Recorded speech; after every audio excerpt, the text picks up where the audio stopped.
নমস্কার বন্ধুরা, চম্পাস কিচেনে সবাইকে স্বাগত জানাই। আজকের রেসিপি হচ্ছে কুলের ভর্তা। খুব সহজে ঘরে থাকা উপকরণ দিয়ে চটজলদি ভর্তা আমি কি করে তৈরি করি, চলো তার রেসিপিটা চটপট দেখে নেওয়া যাক। শীতের দুপুরবেলা কুলের এই ভর্তা খেতে কিন্তু জাস্ট অসাধারণ লাগে। আমাদের বাড়িতে একটা কাঁঠাল গাছ রয়েছে, সারা বছরই ফলন হয়। নীলকে নিয়ে স্কুল থেকে আসার সময় বৌদি বেশ কিছুটা কুল কুড়িয়ে এনেছিল। আমাদের পাশে একটা গাছ আছে, ওই গাছের থেকে। তো এবারে আমি আর নীল মিলে বৌদিদের এই কাঁঠাল গাছ থেকে কাঁঠালের এই ছোট ছোট মুচিগুলো পেরে নিচ্ছি। ছোটবেলায় তো কাঁঠালের এই মুচি দিয়ে কুলের ভর্তা করে প্রায়শই খেয়ে থাকতাম। এখন আর সবকিছু হাতের কাছে পাওয়াও যায় না, খাওয়ার হয় না। আর এবার যেহেতু শীতের সময় আমি বাবার বাড়িতে রয়েছি, আর হাতের কাছে পাকা কুল আর ছোট ছোট কচি কচি মুচিও রয়েছে, তো ভাবছি আজকে দুপুরবেলা একটুখানি কুলের ভর্তা করব। আমি কচি কচি মুচিগুলো পেরে দিচ্ছি, আর ছোট্ট টুবলাইকে কাঁঠাল পাতা দিয়েছি এর মধ্যে এগুলোকে রাখার জন্য।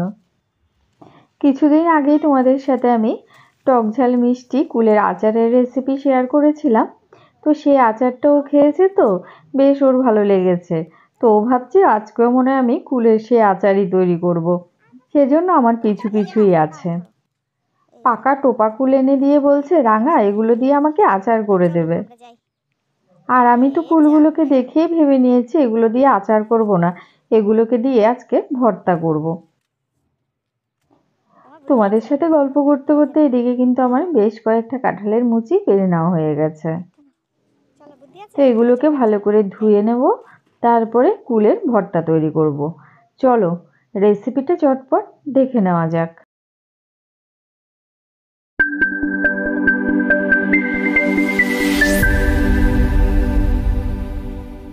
তো এখানে মোটামুটি 250 গ্রামের মতো কাঁচা পাকা কুল রয়েছে।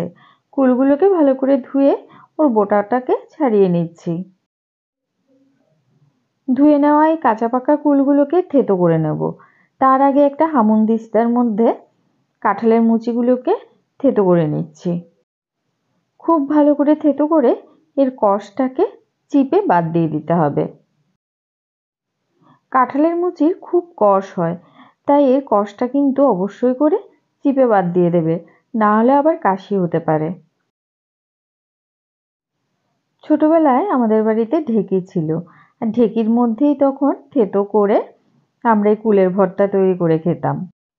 মুচিগুলো থেতো করে নিয়েছি, এবারে ভালো করে চিপে এর রসটাকে বাদ দিয়ে দিচ্ছি।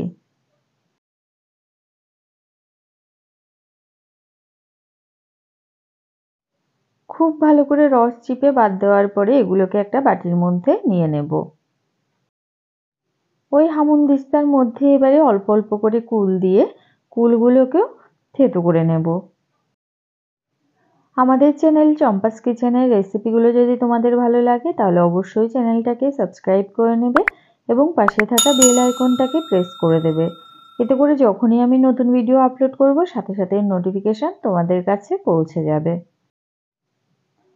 দেখো আমি 2-3 বারে অল্প অল্প করে কুল দিয়ে কুলগুলোকে খুব ভালো করে থেতো করে নেব। বেশ কিছুটা কুল থেতো করে নেওয়া হয়ে গেছে। এর মধ্যে 4-5টা কাঁচা লঙ্কা আর খানিকটা গুড় দিয়ে দিচ্ছি। একই সাথে 1 টিস্পুন নুন দিলাম। তারপরে কুলের টক বা মিষ্টি কেমন সে বুঝে আমি গুড় বা চিনি অ্যাড করব। লঙ্কা আর গুড়কে একসাথে ভালো করে কুলের সাথে থেতো করে নিচ্ছি। তোমরা তোমাদের স্বাদ বুঝে অবশ্যই করে গুড়, লঙ্কা, নুনের পরিমাণ ব্যবহার করবে। এবার এই সমস্ত উপকরণ খুব ভালো করে একবার মেখে নেব।